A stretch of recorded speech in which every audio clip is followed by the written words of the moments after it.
Whenever console sales are brought up, the PlayStation 2 is always mentioned, and that's because it is the best-selling system ever recorded, even above the DS, which I felt like everyone had a DS or a DS Lite at some point. This still sold more. The PS2 currently has about 155 million or so consoles sold. It's pretty much Sony's high point, because even the PS3 and the PS4 being pretty successful, hasn't come anywhere near this platform. The Wii, about 50 million units off. This is the ultimate home console seller. So today I want to take a look at it. I actually managed to get one boxed up here. I got it at a convention last year because I thought it'd be really fun to unbox an original PS2. Still has the manual and some other things in there, so we'll go over that. And then of course, we'll take it apart as well. Also, if you guys enjoy seeing some of these older systems in the box, kind of unboxed, taken apart, let me know down below and leave a like if you enjoy it, because then I can try to track down some other older systems boxed up and we can check them out here. I actually like the blue. Like it's a very simplistic look, right? It's this all blue box with just PS2 and PlayStation 2 in the middle, and I think that works better than even just having the system pictured on the front, which is what we've seen before, right? Where they just have a picture of the system. Think of like the PS3 where they were doing that later on. I want to look at the back, because whenever we get these systems and you look at the back, they of course always have like example games. I like to see kind of what they were advertising. Let's see, they have Sly Cooper, that's a good one. Dark Cloud 2. Dark Cloud 1, I mean, Dark Cloud 2 is good, but do you remember Dark Cloud? They had that in magazines and they were like, this is the ultimate, this is the Zelda killer. And now no one really talks about Dark Cloud 1 like ever anymore. There's 989 Sports NFL Game Day. That was before, we just had one game now, Madden, or 989 Sports NBA Shootout. There's Tekken 4, Tomb Raider Angel of Darkness. We can just kind of forget about that one. And once again, they have a massive lineup of accessories. The PS2 was no stranger for accessories. They have like the vertical stand. If you want to stand it up, it just makes it a bit more sturdy. Horizontal stand as well. I did not have that one. I had the vertical stand. I did not have that though, the horizontal stand. And then the mouse, something else I did not have. All right, so let's open this guy up. Now, when I did get it, they said that they had just thrown like a controller in here along with cables. So these weren't exactly wrapped up very well, but everything that I need is there. Then we start to get into some of the more interesting things that did come with the system, which includes, and I'm not even kidding, look at this thing.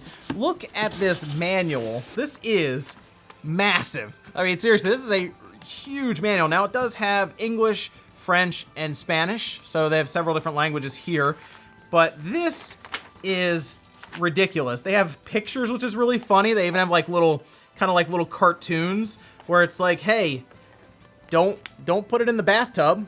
So, glad they have a cartoon to illustrate that one for me. There's another one here about ventilation where it's like, don't put it on your couch. All right.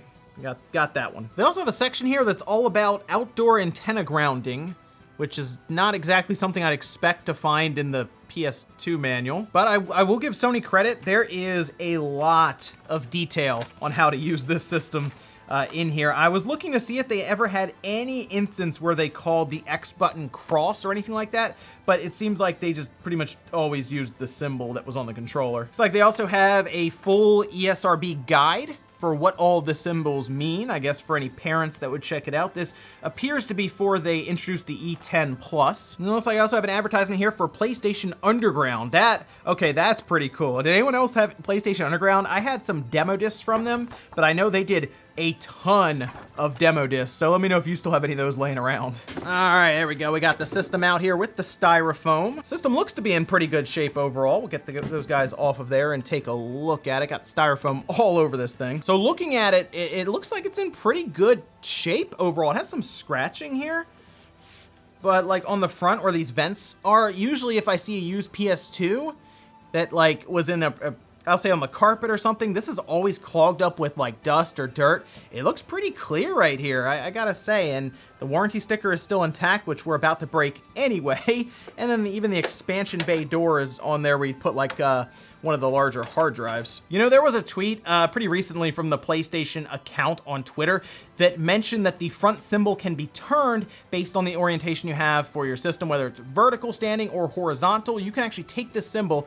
and you can turn it, and that is correct. Now, I thought that was something that was known, like I thought a lot of people knew that, like it was widespread, but I guess not. Yes, You can turn the little symbol on the front depending on which way you have your PlayStation sitting. Now on the front of the PS2, we have our eject button, power and reset button there. You press and hold to turn it off, tap it to turn it on. It has 2 memory card slots, controller ports here, 2 USBs, and interestingly enough, a FireWire port. And while most of us call it FireWire, that's technically not correct. See, FireWire is what Apple calls the IEEE 1394 serial bus connection, whereas Sony calls it the iLink. And you might be wondering what it was ever used for, because to be honest, I don't really know anyone who used this. See, the idea here is that you could connect multiple PlayStation 2s together, kind of like System Link that we would use now with crossover cables or Ethernet cables to some sort of router, and then play local multiplayer.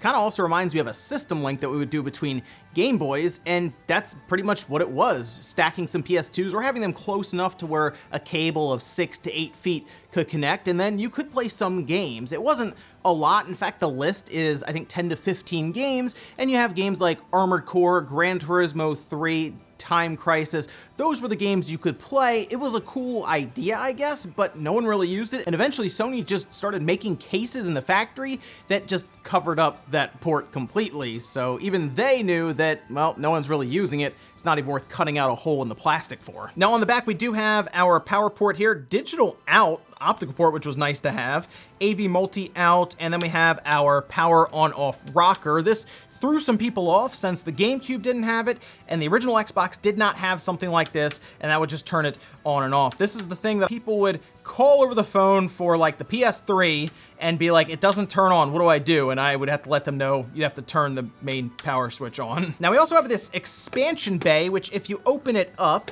it has a slot for a hard drive.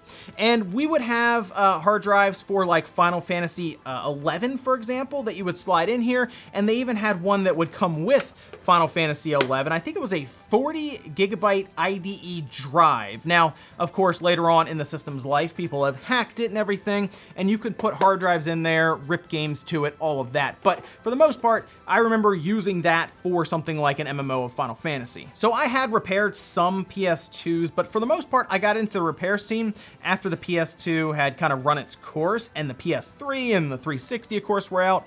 But I would still see them come in on trade-in where they wouldn't work, or sometimes, yes, people would just want their PS2 to be fixed. I'm not kidding, it would happen. And a lot of that had to do, of course, with them saying, I don't want to buy a used one, I just want to put a new part in mine because I know I took care of mine. That makes sense.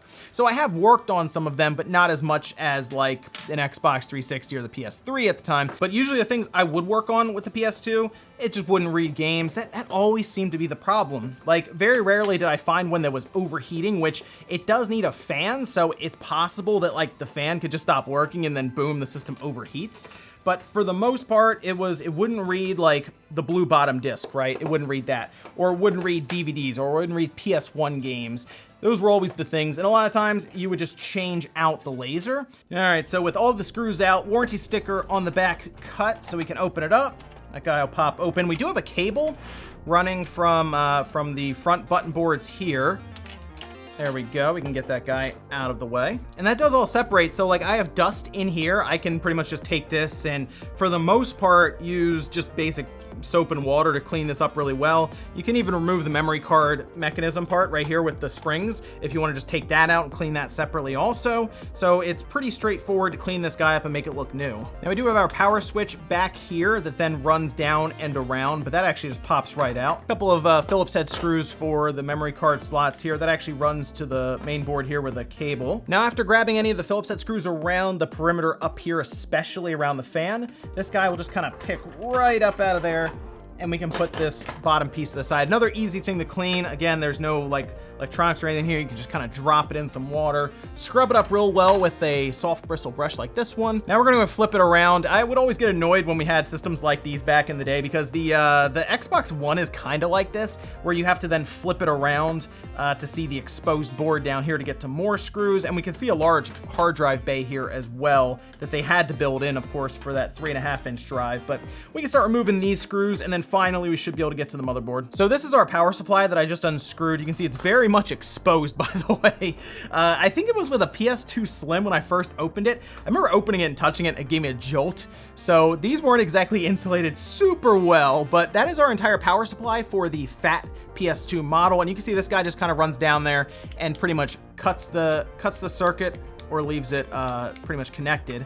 So we can put that guy to the side. But yeah, that's if they don't power on at all, generally it's something on here that has to be replaced. Anyway, our hard drive cage also just lifts up now as well. So we're good there. And you can see we're getting closer and closer to the motherboard. We also have our fan here. This is of course where a lot of dust kind of gathers, but this is also the big noisemaker in the PS2. I don't know if they ever came out with any kind of aftermarket fans or if there is a modification to install a quieter fan, but this fan was kind of loud. Like if you have a PS2 now and you power it on like one of these fat models, you know what I'm talking about. You hear it pretty much right away. So that's actually a modification I wouldn't mind looking into, especially as we start to get like HDMI mods for the original PS2 systems. I wouldn't mind seeing if I can get a better fan as well. All right, after wrestling a few clips down here free, the fairly large skeleton part comes off. This of course keeps the board from flexing and works to keep any heat off of chips that it can, because there is still some chips on the bottom here, but it's pretty solid. Like this is not like cheap flexible metal. So the good news is the memory card slots and the controller ports up here, like I said, are just on a cable. So if one breaks off, which I have seen that, I've seen the controller ports break off, like people kind of rip the cord out sideways, same with the memory card slots, you can actually replace it fairly easily. It's its own part. You just got to look it up and order it online. So that's not too bad. Same with the button board. That is also modular. You can see that here. I've seen the power buttons get jammed in and then it's like, oh great, what do I do now, right? One thing I was not a fan of, by the way, with this design is that the cables from the drive run around the side and plug in, which made it kind of a pain to replace the drive if you had to. Like all these cables I'm unplugging right now are literally for the disk drive on the other side. Usually you'd be able to access that without too much issue, but unfortunately, for whatever reason, Sony decided to go this route. So first thing to look at here is the fairly large heatsink, I would say, on the top here. Now, the way this worked, they had the fan, of course, in the back, and it just used the entire system as kind of a shroud to pull air and just push it out the back. That was the idea. Whereas we got into like the 360 era and they had to get a little smaller with the shroud to get a better bit of cooling and suction out of the back. But for the most part, with the heat these two chips here generated, it was fine and it worked well enough. But let's take a look at the two chips here. This appears to be a slightly newer generation of the PS2 because otherwise this chip is the same color and size as the Emotion Engine chip right here. So let's get a good look at our chips right now. We have the Emotion Engine chip here, and then we can see the RAM chips off to the top. So it's pretty easy for our CPU, which is this guy, to access that. This is the same chip. And remember, we also had that same kind of RAM that was in the 20 gigabyte PS3 that we had opened up pretty recently.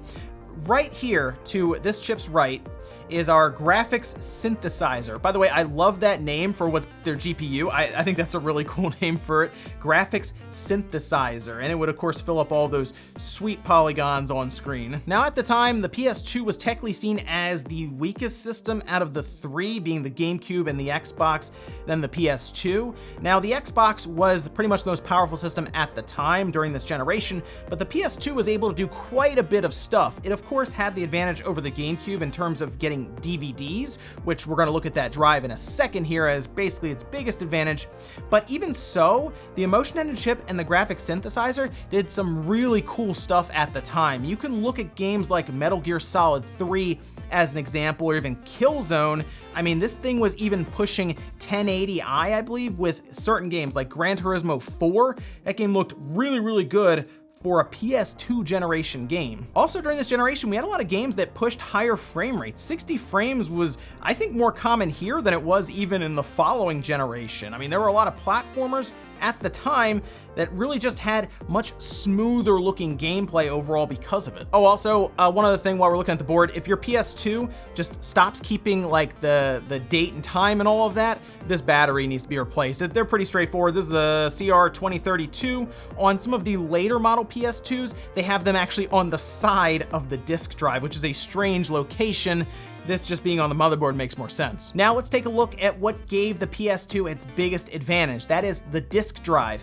The fact that the PS2 could play DVDs in 2000 was a really big deal. DVDs were just taking off, and the fact that the PS2 was like the same price as most DVD players, a lot of people just bought a PS2. Now, the PS2, I'll say, wasn't the best DVD player. It was missing a lot of features that those standalone boxes were, but the fact that it could play PS2 games, PS1 games, and DVDs was a massive selling point. But that was also a point of the system that was probably the weakest in terms of it breaking.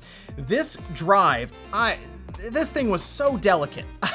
I don't understand it. It was just, whenever it would come in, it was because there was a problem with this disk drive. Now, I assume they had to cheap out somewhere, and because of how expensive DVD systems were at the time, I feel like it was probably here, like this is where they had to, but still, it was so common for these things to come in and this disk drive to just stop working. Here's our laser right here, by the way, right in the middle, capable of course reading CDs, DVDs, and I believe later on it was also able to read DVD RWs as well, so rewritables, which was good. But there were so many times and ways that people would work to try to fix these disk drives that it would get kind of crazy at times. Like there was a point where people would use this back piece here to spin it to kind of raise and kind of lift up the tray itself. Of course, you can also play around with the potentiometers that are on this laser here, so that it would put out more power and be able to read better, but that would at times kind of lower the overall lifespan of that laser. It was all over the place, and replacing this laser isn't exactly difficult necessarily, because as soon as you get the lid off of your fat PS2, you can take this off of the top of the PS2's drive, and then you're looking directly at it. So fortunately, replacing this isn't the hardest thing, but there are also like 8 different lasers, so you gotta pick the right one. And that, ladies and gentlemen, is an unboxing and a look inside of the original fat PlayStation 2 system. Overall, I think it's not terrible to have to fix, as long as it's just the disk drive. If you have to get down to this point, it's gonna be pretty frustrating, I think, for a lot of people. But for the most part, the system itself is pretty cool. I think Sony put out a good system at a great time when the DVD boom was going on. They certainly took advantage of it and sold over 155 million systems doing it, and some of the games that came out were amazing. I mean, the library for the PS2 is nearly endless.